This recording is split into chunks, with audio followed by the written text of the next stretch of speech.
মানুষ ভগবত তত্ত্ব যথাযথ শ্রবণ করতে চায় না দুটি কারণে। এখন দেখছেন YouTube channel Nitai media live. সকল ভক্ত চরণে সশ্রদ্ধ দণ্ডবত প্রণতি।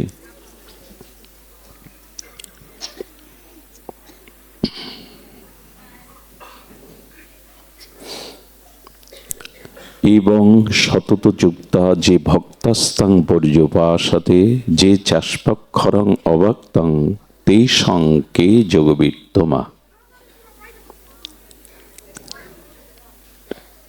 কথা বলবেন না।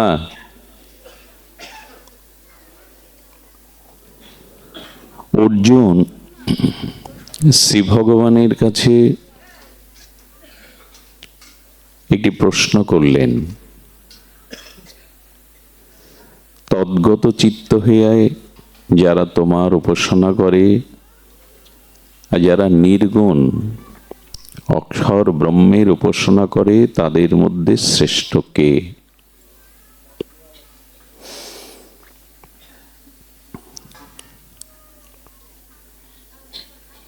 প্রশ্নটা এমন, যদি আপনাকে বলা হয় আপনার দুই চোখের মধ্যে শ্রেষ্ঠ কে, কি বলবেন? যদি আপনাকে এই প্রশ্ন করা হয় আপনার দুটি হাত, ডান হাত বাম হাতের মধ্যে আপনি কাকে রাখতে চান? কেউ যদি বলে আপনার যমজ দুই সন্তান বা একটি শিশু বা একটি বয়স হয়েছে, কিশোর হয়েছে আর একটি শিশু, এই দুই সন্তান, এর মধ্যে কে প্রিয়? অক্ষর ব্রহ্ম নির্গুণ নিরাকার এবং তোমার সাকার সগুণ সচ্চিদানন্দ, এই দুই তত্ত্ব বৈদিক সনাতন ধর্ম ধারায় বয়ে এসছে। নিরাকার নির্গুণের উপাসনা, সাকার সগুণ সচ্চিদানন্দের উপাসনা। তোমার মতে কে শ্রেষ্ঠ?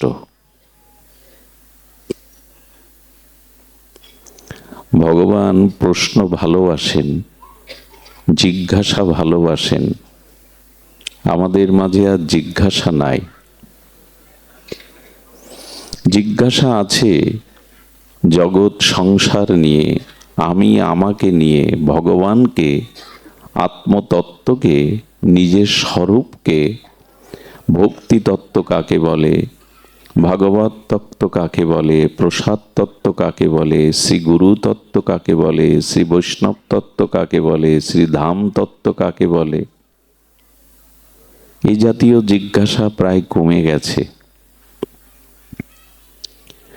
জিজ্ঞাসা যেমন আত্মজিজ্ঞাসা, তত্ত্ব জিজ্ঞাসা যেমন কমে গেছে, তেমন প্রকৃত শ্রবণেরও মানুষও কমে গেছে। প্রকৃত শ্রবণের মানুষ আমরা শুনতে চাই না দুটি কারণে।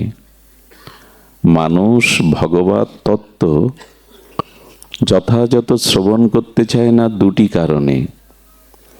একটি কারণ কর্ণের ব্যাধি। অনেক জন্ম কানে হরিকথা ভগবত কথা যায়নি, প্রবেশ করেনি। বিষয় কথা, সাংসারিক কথা, পরনিন্দা পরচর্চা, এই কথায় যেতে যেতে কান আর হরিকথা নিতে পারে না। এই এক কারণে কর্ণে হরিকথা যায় না।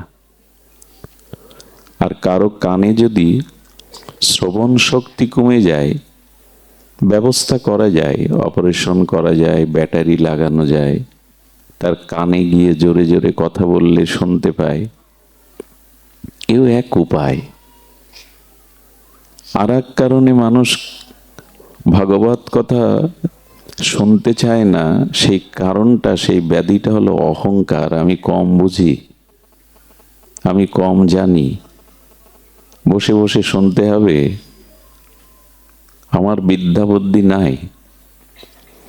এই দুটি কারণে হরিকথা, ভগবত তত্ত্বকথা, আত্মসাক্ষাৎকার কথা মানুষ শুনতে চায় না। আসে অনেকেই, কেমন মেলা বসেছে, কেমন বক্তা এসেছে, একটু ঘুরতে আসে, দেখতে আসে। কারণ এখানে এলে কেন মানুষকে বলতে হবে আপনি কথা বলবেন না, শান্ত থাকুন? এটা তো শান্ত হওয়ার জায়গা, তা আমরা হতে পারি না প্রায়শ। এই জন্য জিজ্ঞাসু ভক্ত আজ কমে গেছে। কে আমি? আমার দুঃখ কেন? আমার প্রকৃত কল্যাণ কি? উপাসনা তত্ত্ব কি? আত্মতত্ত্ব কি? ভক্তি তত্ত্ব কি? নাম তত্ত্ব কি? শ্রীগুরু তত্ত্ব কি? শ্রী বৈষ্ণব তত্ত্ব কি? এসব জিজ্ঞাসা কই? তো আমরা শ্রী অর্জুন তৃতীয় পাণ্ডব এখানে এই প্রশ্ন করে বললেন, এই বং সতত যুক্তা যে ভক্তাস্তাং পর্যুপাসতে, সতত যুক্ত হয়ে তোমার উপাসনা যারা করে আর নির্গুণ নিরাকারের উপাসনা করে তাদের মধ্যে কে শ্রেষ্ঠ? যোগবিত্তমা, বলো। আগেই বলেছি আপনার একটি শিশুপুত্র আছে আর একটি কিশোর বা যুবক পুত্র আছে। কার এটা? তো ভগবান যেন উত্তর দিচ্ছেন যে এই দুই পুত্রের মধ্যে যদি মাকে বলা হয়, মা তোমার এই যুবক পুত্র আর এই শিশু পুত্র, এই দুইয়ের মধ্যে তোমার প্রিয় কে? মা কি বলবে জানেন? দুটি সন্তান আমার দুই নয়নের তারা, দুটি আমার আত্মজ, আমার আত্মা, আমার প্রাণ। এখন যদি বলা হয় কোনো কারণে একজনকে রাখতে হবে, কাকে রাখবে মা? মা ভাববে যুবক যে ছেলেটাও লেখাপড়া শিখেছে, নিজে চলতে শিখেছে, ওর বিদ্যা বুদ্ধিও আছে, আমাকে ছেড়ে থাকবার অভ্যাসও তৈরি হয়েছে, কিন্তু যে কারা এরা, কারা গো?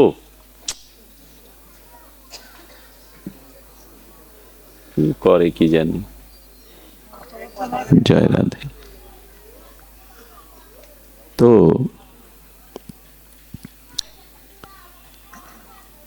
শিশু সন্তানটি সে নিজে চলতে পারে না, তার ক্ষুধাটাও মাকে জানতে হয়, তার পিপাসাকেও মাকে জানতে হয়। সে মা ছাড়া অন্য কিছু জানে না। তখন মা বলবে, এই শিশু সন্তানটিকেই যদি রাখতেই হয় তোমার কথা মতো, যে চলতে শিখেছে, বুঝতে শিখেছে, একা থাকতে শিখেছে, কিন্তু যে সন্তানটা আমাকে ছাড়া এক বিন্দুও থাকতে পারে না, এক ক্ষণও থাকতে পারে না, যার ক্ষুধা তৃষ্ণা নিদ্রা জাগরণ সব আমার উপরে, আমি তাকেই রাখতে চাই। সেই আমার কাছে এখন প্রয়োজন। ভগবান শ্রীকৃষ্ণ তদরূপ উত্তর দিলেন, মর্যা আবেশ্য মনোজে বাং নিত্যযুক্ত পাশাতে শ্রদ্ধায়া পরপিতাস্তে মে যুক্ততম মতা। আমার মত হলো অর্জুন, মর্যা আবেশ্য মনোজে মাং, যিনি মন প্রাণ ওই শিশুর মতো মাকে দিয়ে দিয়েছে, আমার চরণ ছাড়া জানে না, আমার নাম রূপ লীলা ছাড়া অন্য কিছু ভাবে না, যার ভালো মন্দ সমস্ত কর্ম আমাকে সমর্পণ করে দিয়েছে, সরল হৃদয়ে সে শুধু আমাকেই চায়। মর্যা আবেশ্য মনোজে মাং নিত্য যুক্ত পাশাতে। ভগবান বলছেন, শ্রদ্ধায়া পরপিতাস্তে মে যুক্ততম মতা।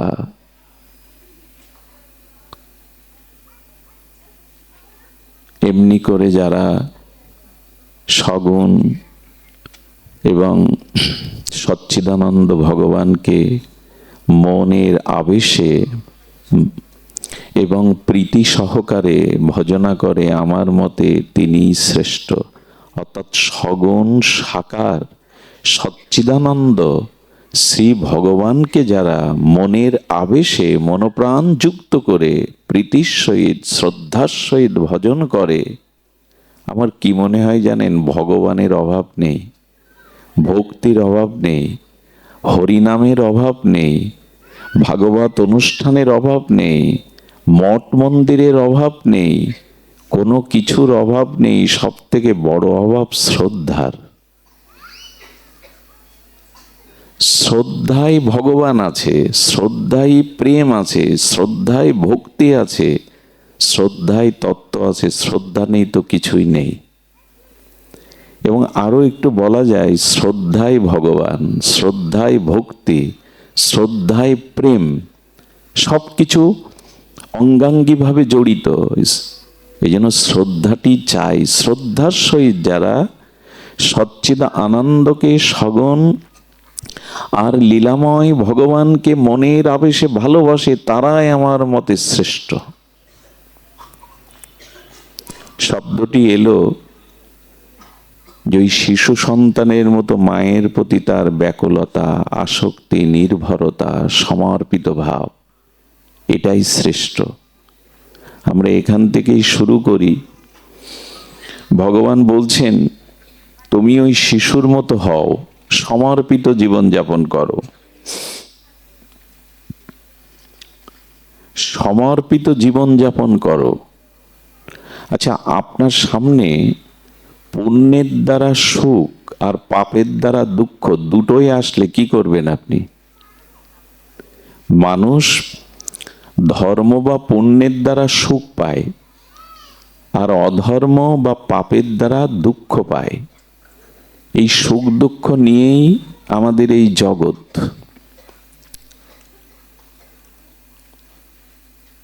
এখানে শীতের সাথে বসন্ত, দিনের সাথে রাত্রি, আলোর সাথে অন্ধকার, এখানে ফুলের সাথে কাঁটা, সবকিছুই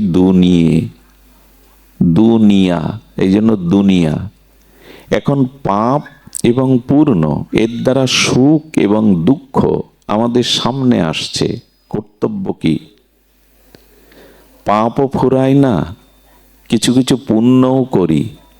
এই পাপ পুণ্য চক্রে কোটি কোটি জন্ম আসা যাওয়া করছি। এখন এর থেকে এই পাপ এবং পূর্ণ এবং দুঃখ এবং সুখ, এই চক্র থেকে বেরিয়ে ভক্তির স্তরে আর যাতে পুনঃ পুনঃ জন্ম মৃত্যুতে আবর্তনশীল না হতে হয়, এর উপায় কি? পূর্ণ আছে তো সুখ আসবে, পাপ আসে তো দুঃখ, জরা ব্যাধি আসবে, কষ্ট। এই নিয়েই তো চলছে অনাদিকাল। এর থেকে বেরিয়ে আসার উপায় কি? সেটি বলছেন ভগবান। খুব ধ্যান দিয়ে শুনুন। ভক্তের স্বভাব কেমন? পূর্ণের দ্বারা যে সুখ এলো, পাপের দ্বারা যে দুঃখ এলো, দুটোই তোমার চরণে সমর্পিত করে দিলাম, কোনোটাই আমার কাছে রাখলাম না। সুখ বা দুঃখ, পাপ বা পূর্ণ, সব তোমাকে সমর্পণ করে দিলাম, আমার কাছে কিছু আমি রাখলাম না। তবে এটা মুখে বললে হবে না। মুখে তো সবাই বলতে পারি। হারমোনিয়াম দিন এখানে সারে গামা পাদা নিচা সবাই বলতে পারবে, বাজাতে বলুন।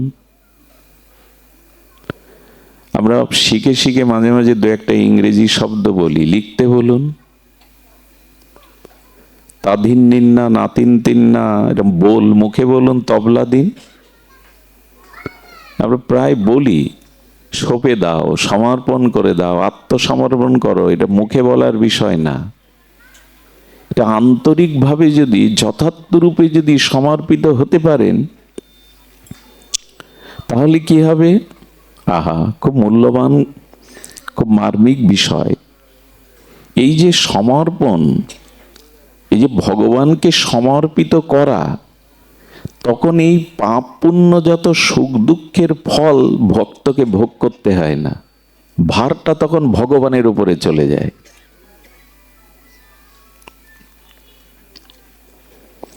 ভারটা তখন ভগবানের উপরে চলে যায়। কিন্তু অর্পণ করা হলো এই সারাটা জীবন তো আমি আর কার, এগুলো বন্ধ করুন। কি অবস্থা! সারাটা দিন সারাটা জন্ম ধরে বলে গেলাম আমি আমার, আমি অমুক, আমার স্ত্রী, আমার পুত্র, আমার ঘর, আমার বাড়ি, আমি আমার। এই তো আমাদের গান, এই তো আমাদের ধ্রুব সঙ্গীত। সারা জীবন বলে গেলাম আমি আমার, এটাই তো জঞ্জাল। এই আমি আমার বাদ দিয়ে যদি বলতে পারি কৃষ্ণ আমি তোমার, সব জঞ্জাল যায়। কিন্তু বলে কজন? বললেও আন্তরিকভাবে কজন বলি আমরা?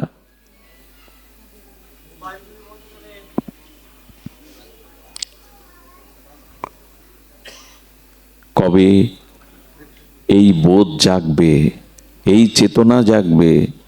যদি দিতে পারেন, ভগবান কি বলছেন দেখুন, যেতু সর্বাণি কর্মাণি ময়ি সংন্যস্য মত পরহা। কি অপূর্ব ভগবানের এই দিব্যবাণী। যেতু কর্মাণি সর্বাণি সংন্যস্য মত পরহা। দেখো, অনন্য নৈব যোগেন মাং ধ্যায়ন্তে উপসতে। এভাবে যদি উপাসনা করতে পারো, কিভাবে? ন অন্য, অন্য ভাবনা, অন্য চিন্তা না করে কি করো, যেতু সর্বাণি কর্মাণি মই সংন্যস্য মত পরহা। সর্বকর্ম এবং কর্মের ফলাদি আমাকে অর্পণ করে আমা পরায়ণ হও। আমা পরায়ণ হও, মত পরাহা, আমা পরায়ণ হও। তাতে কি হবে জানেন? যদি এভাবে সর্বস্ব আন্তরিকভাবে দিতে পারেন, ভগবান কি বলছেন, তেষ মহং সমদ্ভুত্তা মৃত্যু সংসার সাগরত ভবামিন চিরাৎপত্ত মজ্জাবেশিত চেতসাম। আহা, যদি সর্বস্ব আমাকে দিতে পারো, তবে আমি কথা দিচ্ছি, নিশ্চিত কথা দিচ্ছি, নিঃসংশয় চিত্ত হয়ে বলছি, যেদিন এই মৃত্যু সাগরের কূলে এসে দাঁড়াবে, আমি নৌকা থেকে, তরণী থেকে নিজে নেবে দুহাত বাড়িয়ে তোমাকে আমার তরণীতে তুলে পার করে দেব। আমি কথা দিলাম, আমি কথা দিলাম। ভবামিনা চিরাৎ পত্ত মর্যাবায়সিত চেতসাম।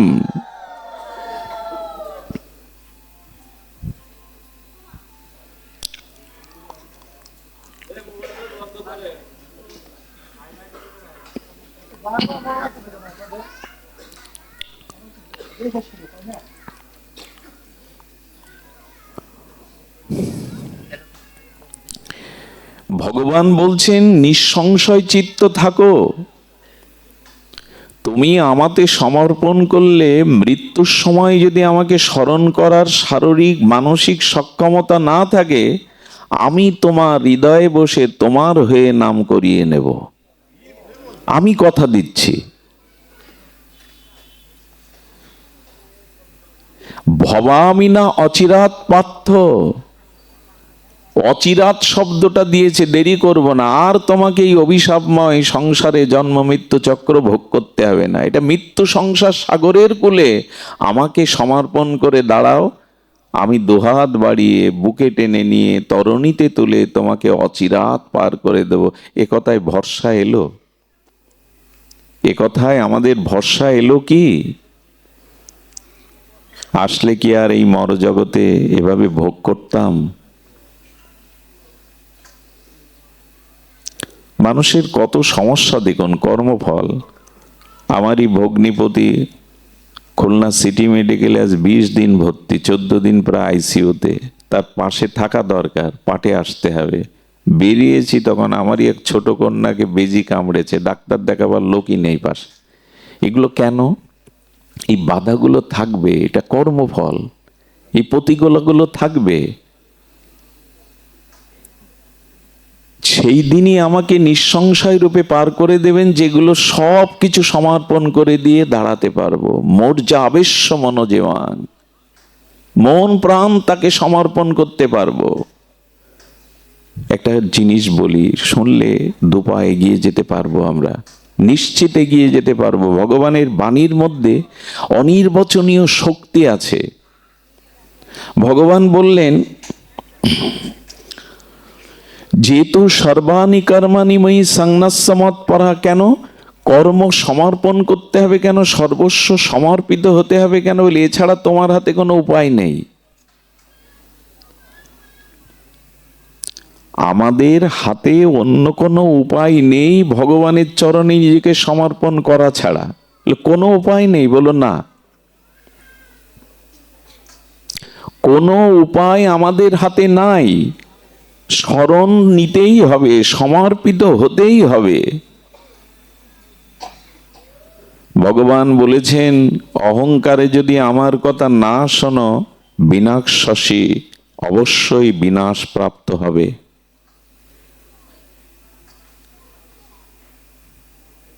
মচ্চিত্ত সর্বদুর্গানি মত প্রসাদাৎ তরিষ্যসি। আমাকে মনটা অর্পণ করে আমাকে সর্বস্ব দিয়ে দাও, দুর্গের মধ্যে থাকবে, কোনো দুর্গতি তোমাকে স্পর্শ করবে না। আর শোনো অর্জুন, অহংকার বশে যদি আমার কথা না শ্রবণ করো, গ্রহণ না করো, তোমার বিনাশ কেউ ঠেকাতে পারবে না। শুনতে হবে, আমাদের মানতে হবে ভগবানের এই বাণী, এছাড়া দ্বিতীয় কোনো পথ খোলা নেই। আচ্ছা, ভগবানের সমর্পণ করবেন না তো কি করার আছে আপনার আমার? আপনার আমার কি করার আছে? কি করার আছে মানে অনেক কিছুই তো করা আছে, কিছুই নেই। শুনুন, জন্ম কি আপনার আমার হাতে? আমি আর জন্মাবো না, আমি আর এই জগতে কোন শরীর রূপে জগতে আর পুনঃ আসব না, এ আপনার হাতে কি? কথা বলুন, হাতে কি আপনার? যদি তাই থাকতো তাহলে জন্ম নিয়েই তো মৃত্যু, জরা ব্যাধি, কর্মফল, রোগ শোক ভোগ করতে হয়। কে চাইতো? কেউ তো জন্মাতে চাইতো না। পশু পাখি হিংস্র জীব জন্তু কুলে কে যেতে চাইতো? কিন্তু জন্ম আমাদের হাতে নেই। আমি চাইলেই জন্ম আটকাতে কি আছে আমার হাতে? জন্ম আটকাবার ক্ষমতা নাই।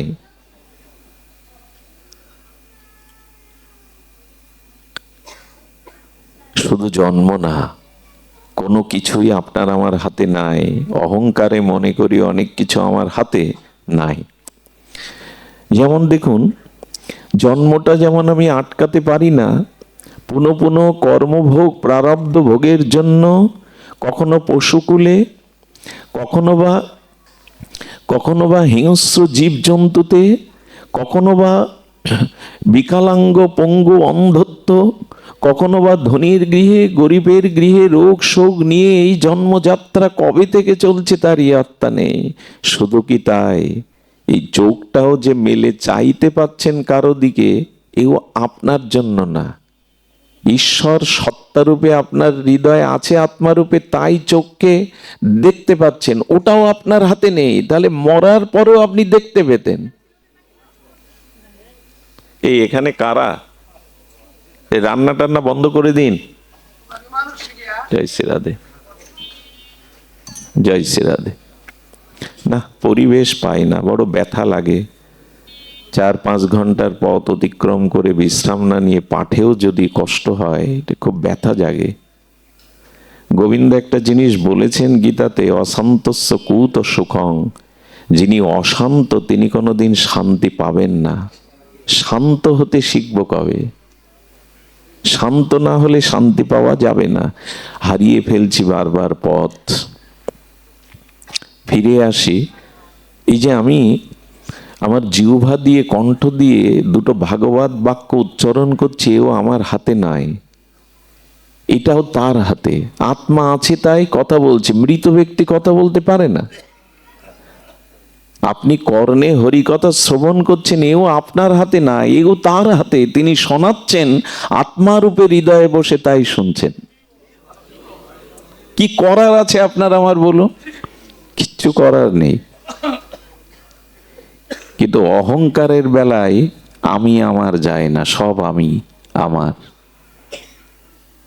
ব্যাধিটা এখানেই, সমস্যাটা এইখানেই। আপনার আমার কিছু করার নাই। আপনি সূর্য উদয় করাতে পারবেন? সূর্যের উদয় আপনার হাতে? জরা ব্যাধি আটকানো আপনার হাতে? আপনি চাইছেন, আপনি শ্রবণ করছেন, আপনি দুপা চলে এখানে এসছেন, আপনি যা কিছু করছেন তার সকল অস্তিত্ব সেই সত্তা পরমাত্মায়, আমার আপনার কিছু নেই। আচ্ছা, মৃত্যু আপনার আমার হাতে? কি আছে আমার হাতে বলুন? মৃত্যু কি আপনার আমার হাতে? আপনার আমার হাতে থাকলে কেউ মরতাম না, মরণটাকে আটকে দিতাম। কেউ মরতে চায় না, এই জন্য মৃত্যু আপনার আমার হাতে নাই। খবরের কাগজ পড়তে পড়তে মৃত্যু হয়, আহার করতে করতে মৃত্যু হয়, ঘুমিয়েও মানুষ মারা যায়, পথ চলতে চলতেও। মৃত্যু এমন কোনো দিক নির্ণয় করেনি, স্থান নির্ণয় করেনি যে এইখানেই গিয়ে আপনাকে, এইখানেই আপনি মরবেন। যে কোনো জায়গায় যে কোনো সময় মরতে পারেন। মৃত্যুটা আপনার আমার হাতে নাই। তবে বলি শুনুন, রানী এলিজাবেথ তার মিত্রদের নিয়ে ডাইনিং টেবিলে বসে আহার করছে, মুখে অন্ন তুলেছে, অন্ন বলতে ওরা যা পায়, আহার তুলেছে, ঢলে পড়ল। চিকিৎসক, কবিরাজ, ডাক্তার এসে ইঞ্জেকশন দিয়ে একটু জ্ঞান ফিরিয়ে বলল 10 মিনিটের বেশি আয়ু আপনার হাতে নাই। ডাক্তারির ভাষায় আপনি 10 মিনিট বাঁচবেন। বললেন আমি রানী এলিজাবেথ, আমি সর্বস্ব দিচ্ছি, আমাকে 1 ঘন্টা বাঁচিয়ে রাখো। বলে কি করবেন 1 ঘন্টায়? বলল আমাদের ক্রাইস্টের কাছে প্রার্থনা করব জীবনে জ্ঞাত অজ্ঞাতে যত পাপ অন্যায় করেছে যেন ক্ষমা করে নেন। কিন্তু 1 ঘন্টা সময় পাইনি এলিজাবেথ, 1 ঘন্টা সময় পাইনি। ওই 10 মিনিটেই মৃত্যুর কোলে। কি করার আছে ওনার? সেকেন্দারের কথা মনে আছে? বিশ্বজয়ী সেকেন্দার বিশ্বজয় করে ফিরছে, রাজধানী 1 কিলোমিটার দূরে অসুস্থ হয়ে পড়লেন। ডাক্তার কবিরাজদের বললেন আমি বিশ্বজয়ী সেকেন্দার, সারা বিশ্ব আমি বাহুবলে জয় করেছি, আমাকে একটু সময় দাও। 1 কিলোমিটার দূরে গিয়ে মাকে, শ্রী গুরুদেবকে আর মিত্র আপনজনকে দেখে মরতে চাই, সময় পাননি। মৃত্যু আমার হাতে আপনার হাতে নাই তো। হাতে আছেটা কি সেটাই তো জানতে হয়। কিছুই আমার হাতে নেই, এই জন্য সঁপে দিতেই হবে,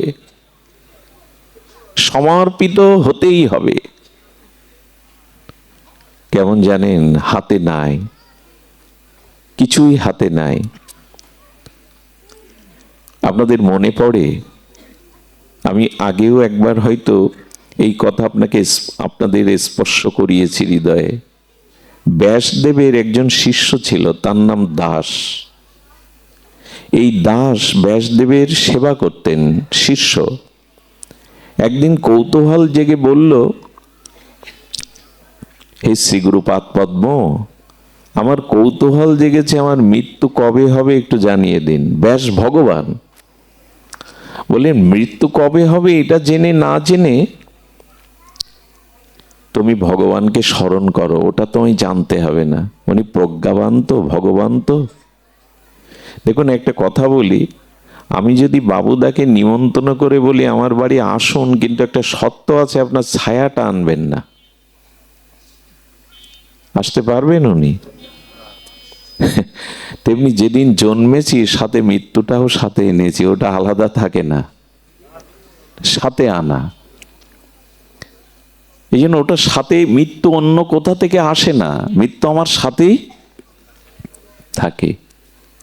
মৃত্যু কোথা থেকে আসবে এমন নয়, ছায়ার মতো আছি। আপনি আসলে আপনার ছায়া আসবে, এটাই স্বাভাবিক। মৃত্যু সংসার সাগরত। এখন যখন পরম কৌতূহলে বলছেন আপনি জানান, তখন কৃষ্ণদ্বৈপায়ন বেদব্যাস ভগবান বিষ্ণুর কাছে গেলেন। ভগবান বলে দিন না ওনার মৃত্যু কখন। ভগবান বললেন এত মাথা আমি কি ঘামাবো, এটা দায়িত্ব দিয়েছি সংহারকর্তা শিবের কাছে, তো এক কাজ করো, চলো একটু শিব দর্শনে যাই। ভগবান বিষ্ণু, ব্যাস আর দাস এলেন শঙ্করের কাছে। শঙ্কর বলছে প্রভু আমি সংহার করি, কিন্তু সৃষ্টি বা ধ্বংস বা মৃত্যু এ তো ব্রহ্মার হাতে দিয়ে দিয়েছেন, আমি সংহারকর্তা। তো ওর মৃত্যুর কথা আমি কি বলবো, চলুন সৃষ্টি করেছে ব্রহ্মার কাছে যাই। কজন হলো? ব্যাস, দাস, বিষ্ণু, শিব এবং ব্রহ্মা। ব্রহ্মা হেসে বলছেন, প্রভু সৃষ্টি জগৎ প্রজা সৃষ্টি করেছে আমি, কিন্তু মৃত্যুর দায়িত্বটা আমার একান্ত সচিব যমকে দিয়ে দিয়েছে, এখন যমকে ডাকা হোক। যম এসে দেখছে 6 জন সামনে দাঁড়িয়ে, ব্রহ্মা, বিষ্ণু, মহেশ্বর, ব্যাস, দাস আর যম নিজে। বলেন একটু বলে দাও তো, ওর কৌতূহল হয়েছে ওর মৃত্যুক্ষণ কখন। হাসছে যম, বলে এও সম্ভব? বলে কি সম্ভব? বলে ও যেহেতু ব্যাসদেবের সেবা করে, তাই ওর মৃত্যুটা সহজে যাতে না হয়, আমি ওর মৃত্যুর একটা লক্ষণ করেছিলাম। যেদিন ব্রহ্মা, বিষ্ণু, মহেশ্বর, ব্যাসদেব, দাস আর যম, আমি এই 6 জন এক জায়গায় হব, সেইক্ষণই ওর মৃত্যু হবে। এখন দেখছি 6 জনই এক জায়গায়।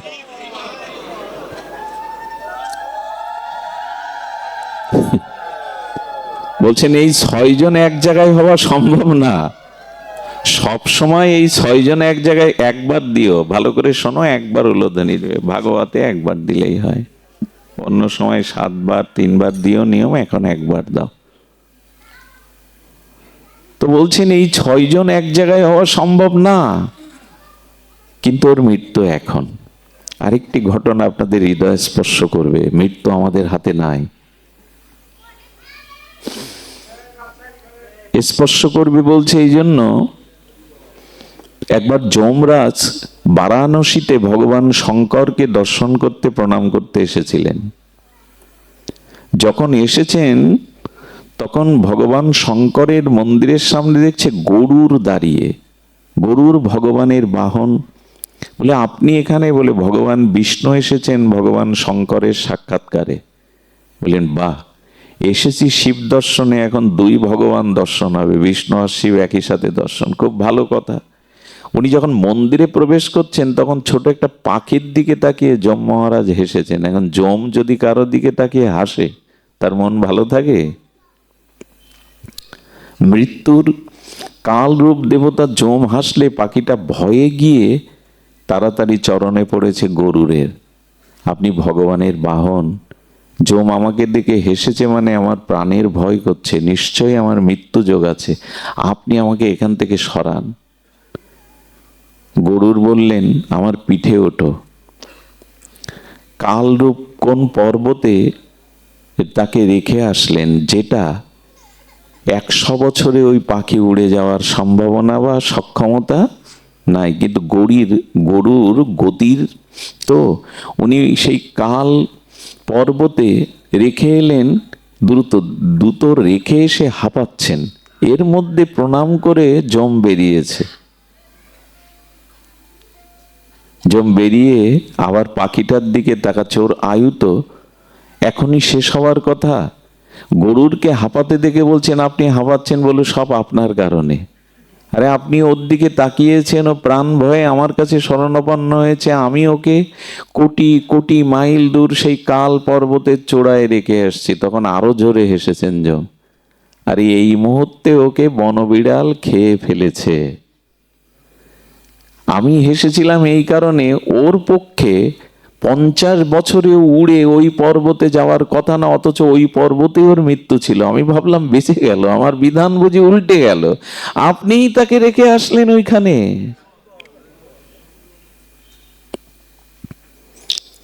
আমি আইসিইউ এর সামনে 10 দিন বসেছিলাম, সেখানে ক্যাবিন থাকে না, সেখানে ডেলি 2-4টে মানুষকে মরতে দেখেছি, তাদের আপনজনদের কষ্ট যন্ত্রণা দেখেছি। মাঝে মাঝে আমি পাঠে বলতাম হাসপাতালে যাবেন, ছোটখাটো নরকের একটা পরিচয় মিলবে ওখানে। এই দেহের গতি কি সেটা বলতে বলতে আমার ভাগ্যেও ভগবান সেই বিধানটা মনে হয় লিখেছেন, পড়ে আছি। তো সেখানে দেখছি যে মৃত্যু লাইফ সাপোর্ট থেকেও কেউ কেউ বেঁচে চলে যাচ্ছে, হাসি মুখে, সম্ভাবনা থাকতেও কেউ চলে যাচ্ছে। আমাদের হাতে নাই তো, আছেটা কি আমাদের হাতে তাই বলুন। আমি আমার করে যে অভিমান অহংকার করছি, আছেটা কি? একটা ভূমিকম্পই যথেষ্ট এক মুহূর্তে সব শেষ করে দিতে। এখানে মনে রাখলে হবে না, এখানে তো আমরা সবাই সাধু ভদ্র, এগুলো ব্যবহারিক জগতে স্মরণ করতে হবে। আমি আমার এই অভিমান, অসৎ জ্ঞান, অহংকার আমাদের অস্তিত্ব আজ অস্তিত্বকে জানতে, বিবেককে জাগ্রত করতে দিচ্ছে না। আমাদের হাতে নাই।